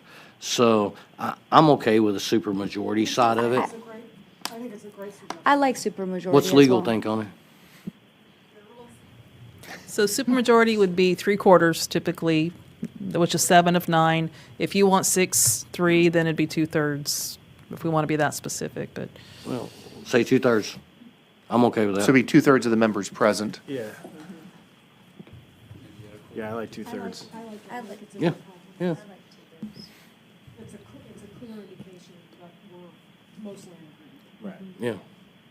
I'm also good with 2/3. I don't think we're gonna be able to get everybody unanimous. I think it will be difficult, so 2/3 will be fine.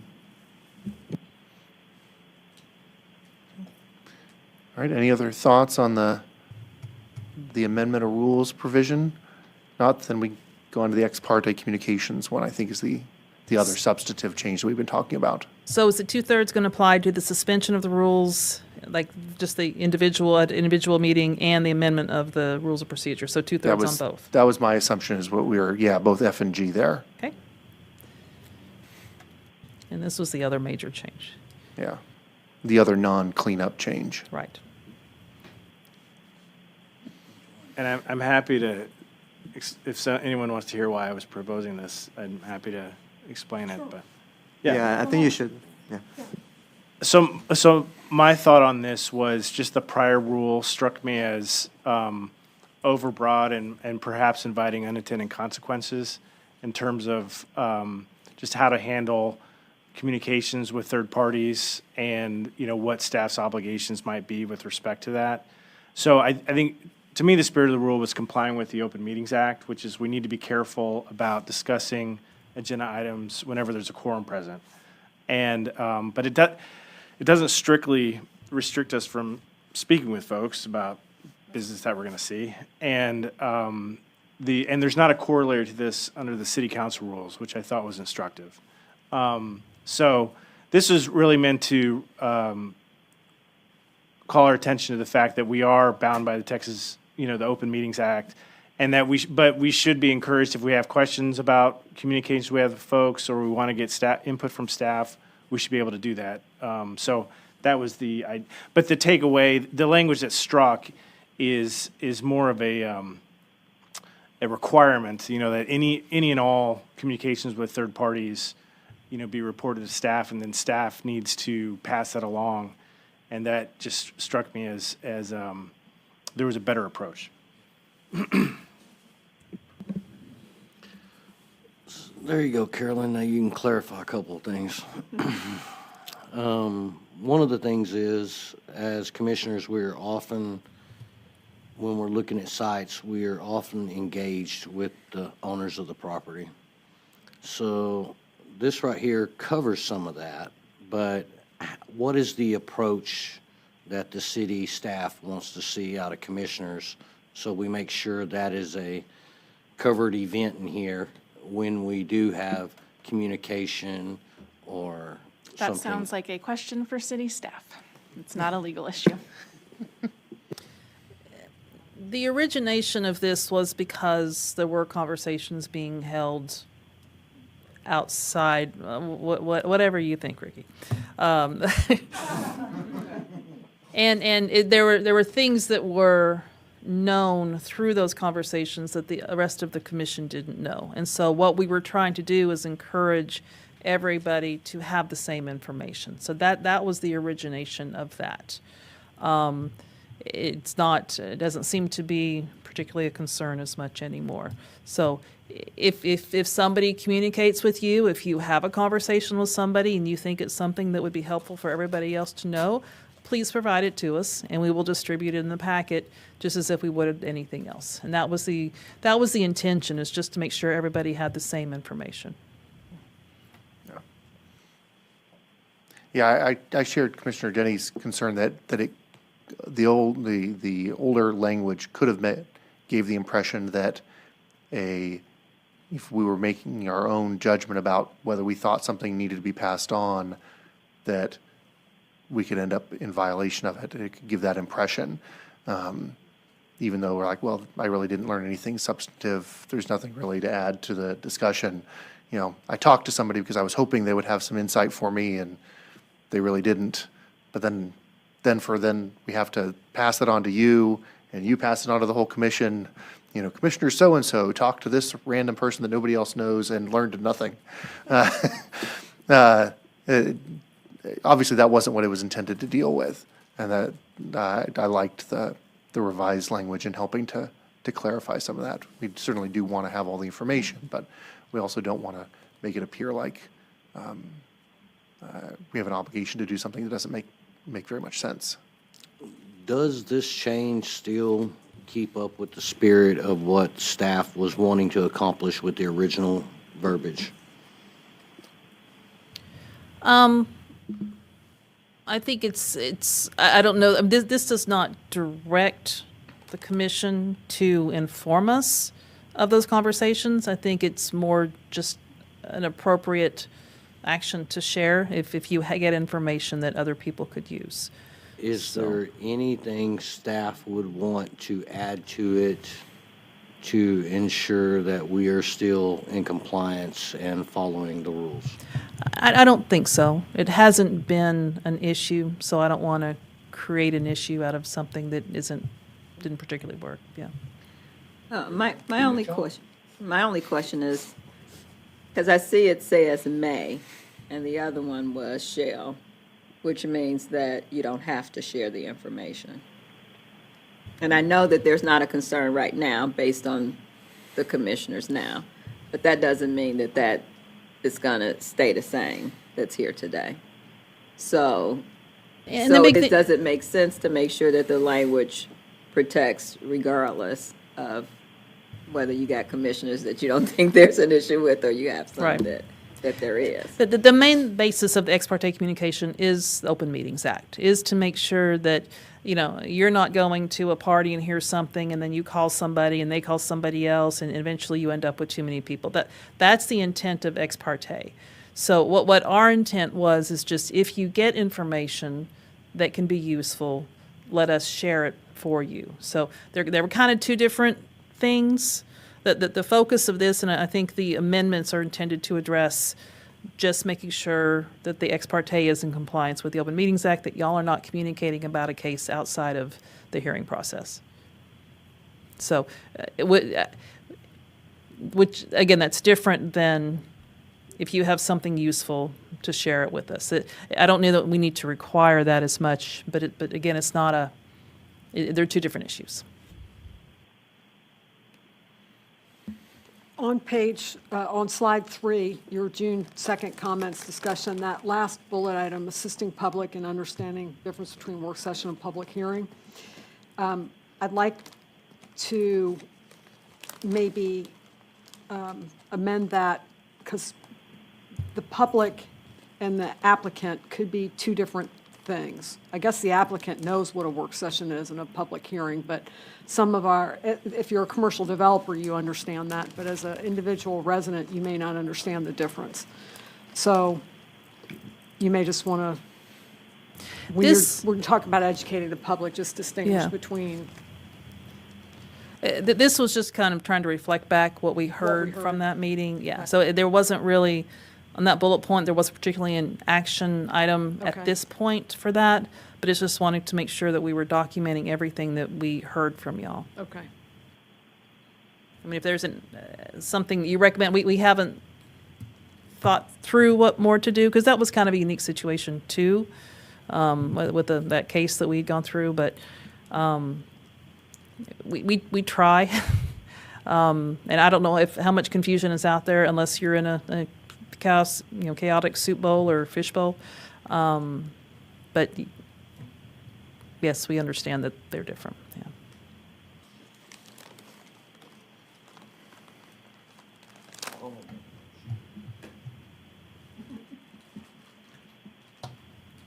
Anything else? Any other? Yeah, Commissioner Reyes. We're not voting on anything today, are we, or just discussing it? No. We can Are we vote on it, planning on right? voting No. on it? Yeah, we can vote on this. No, we can't. No. So on your table that compares our rules of procedure with the city council, it says on the work session, which is the third row, we don't take any action in work sessions. No. So I don't know if it makes sense to revise that or not. Again, this is just a comparison table. It's not really relevant, right? Yeah, and this was just pulled directly out of both rules of procedures, too. But it's, yeah, neither of the work sessions take action. Like, if we ever need to take action, what we've done here before is we could stay in the same room, but we close work session, open up a hearing. Okay. As a general rule. For instance, if you did choose to vote on your one rule of procedure tonight, that would be taking action on, it's not on an item, it's not on a case, but it is an action within your work session. So it is Oh, I possible. thought today was a public meeting. Well, they're all public meetings, but whether it's a work session or a public hearing is the Okay. distinction. I thought we were in a public hearing, not a work session, but you're right, it does say work session up top there. And today, again, if there's any other changes, I mean, it's up to you as to what point we stop discussing the amendments, or if there's anything else you want to put in here before we move it forward for adoption, whatever you choose. Yeah, I just, the only other comment I'd make is on the decorum piece, I'd like for everybody, when they get up to speak, they need a complete address, and we need to remind them to provide us a complete address. We say, give us your address, and a lot of times people will give us a street address. And I noticed in the, that we were getting streets, but maybe not actual cities, and we were having speakers from outside of Irving. I would like to have known that that speaker was outside of Irving. So I think it's, I don't know if you tighten that up a little bit in decorum and say full, complete address, city, state, zip, or if we just make it known when someone's getting up to say city. A lot of cities are actually converting over to not giving addresses.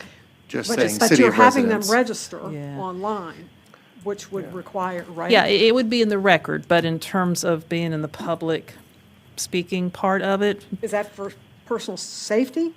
yeah. Well, Yeah. I certainly appreciate that. Yeah, and, but I think they then are listing typically their city of residence. So they'd say, I'm a resident of Irving, or I'm a resident of Grand Prairie, or I'm. Well, you know, however we resident do it, wherever. I would just like to know, I don't care if it's a street address or not, but I would like to know what city they're from. Yeah, we can start, Yeah, and don't we have aren't we doing an online registration piece in front of the meetings Yes. now? So, But they're not required to register online ahead of time, at Yeah, the we- public hearings. They have the ability to register through just a form online. It just makes life so much easier. If they don't do that, then they can do it in person here. But when they come up to speak, you still put your name in the record, your name and address in the record, but you just don't say it out loud. Yeah. Well, I mean, like during the public hearings, people aren't required to register ahead of time in order to speak at our public hearings. So if they got up and then just said, Josh Skinner, and I'm a resident of Irving, I wouldn't have then given an address, but I wouldn't have filled out any paperwork either to indicate it somewhere else. So that I would think that we wouldn't end up with that. If that is necessary for us to have, we wouldn't end up with that in that context. For the record, I mean, after the fact, if you didn't speak, hopefully staff would track you down and ask you to fill something out so that we had it on the record. Because it's all about keeping the record in the minutes for the case. Okay. So It ideally. would be easier in most cases than. Yeah, than yeah, normally. it's preferred in council. Sometimes, I mean, they will let people speak, but it's up to the chair or up to the mayor as to who gets to speak, of course. But council's a little more strict on if you don't register to speak, being able to speak. But the mayor usually, of course, lets people come down if they have. And it's just a little bit more confusing when that happens. Yeah. I would recommend, in my opinion, I would recommend putting it off to at least our next meeting or giving y'all some more time to go through it and think about it and really cull through it before we make a decision. Why? In my We opinion. put it off several times. We have, but Alicia was a little confused with it a while ago.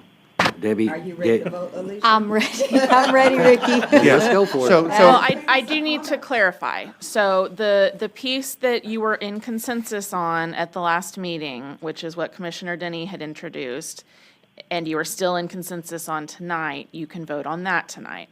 The consensus direction at the last meeting regarding the unanimous versus majority vote, that direction has changed tonight. So if that's the consensus direction now, that does need to occur at your next meeting. Okay, That one's held in the public. okay. No, And then- that's actually based on one of your existing rules. Oh, It's the But bottom of aren't this we page able to right vote here. unanimously to suspend the rules? You are, actually. That is technically correct, sir. Well, waiting- vote unanimously to suspend the rules, and we can vote to pass I both mean, of these tonight. I mean, if you think it would be better for us to wait until the next meeting, I certainly don't have any problem with They're that. your rules. If you wish to take a vote and unanimously suspend the rules for this vote, you are free to do so. I agree. Let's just vote because Yeah, we. Okay. vote, suspend. All right. consensus-wise So, sounds. so what rule is it that we're suspending?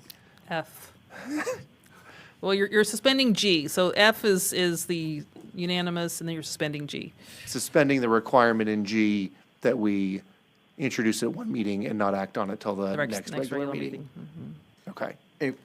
Sorry, a quick question, and I don't know if it has to do with this. I was talking to another commissioner from another city, and if PNC denies a case unanimously, does city council have to vote a supermajority in order to approve it?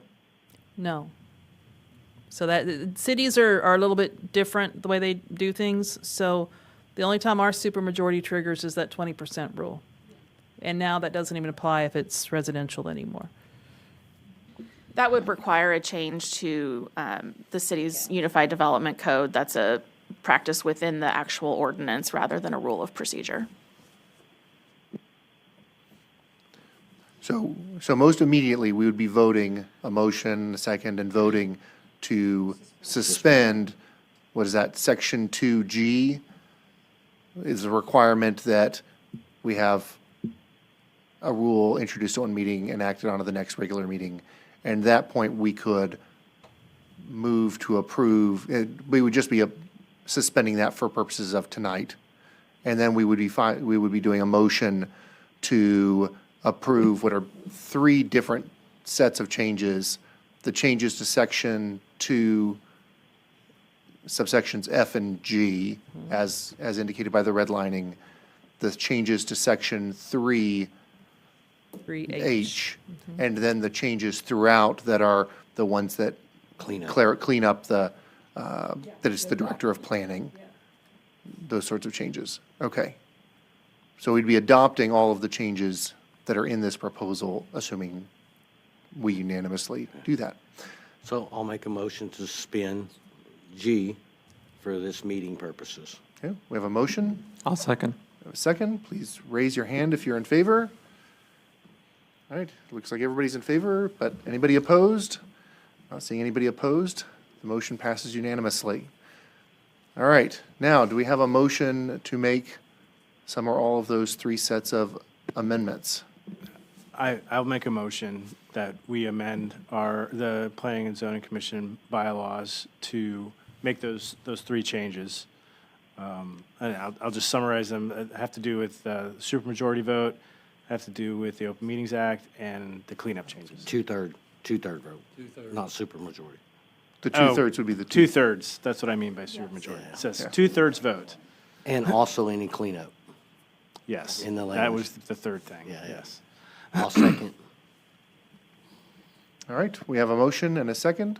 Please raise your hand if you're in favor. All right, looks like everybody's in favor, but anybody opposed? No, not seeing anybody opposed. The motion passes unanimously. All right. Okay. Then we have made those amendments. Is there any other amendments anybody wants to have the rules of procedure come back before us for us to be able to think about or consider any further amendments at this time. Yes. Yeah. It looks like I have to sign them too. Now, can we start talking about pay?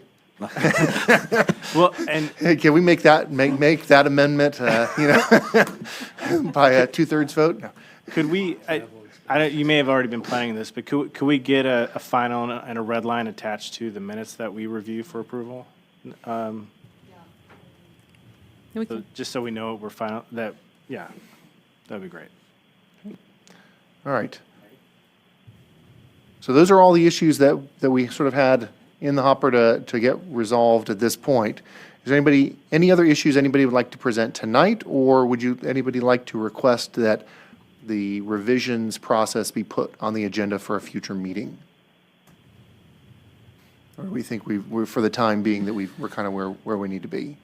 I would think with this current P and Z commission, we probably should attentively maybe review these every 6 months to a year, just to make sure that we're staying in compliance.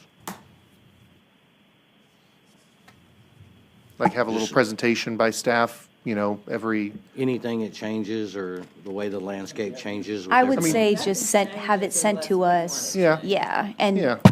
exactly Why what. can't you do it when you have potentially new commissioners that Yeah. come on board in December as the first one? Yes, yeah, that's, yeah, Then we all have a chance to review it, and I think once a year is sufficient. yep, Each December. yeah. Yeah, that sounds great. Did Okay. we agree to 5 minutes for everything? We left that as 5 minutes. We didn't Okay. change that. That was something that we could, With yeah. a 2/3 majority? Yes, with a 2/3 majority. For an individual case or whatnot, we could do that. Or we could, with a 2/3 majority, change our rules altogether at some point if down the road we decided that was a good call. And Josh is getting us $1,000 a month for consideration. Sounds good to me. Whatever the city council authorizes. All right, anything else on this agenda item? No? All right, then the work session is adjourned at 7:57 PM.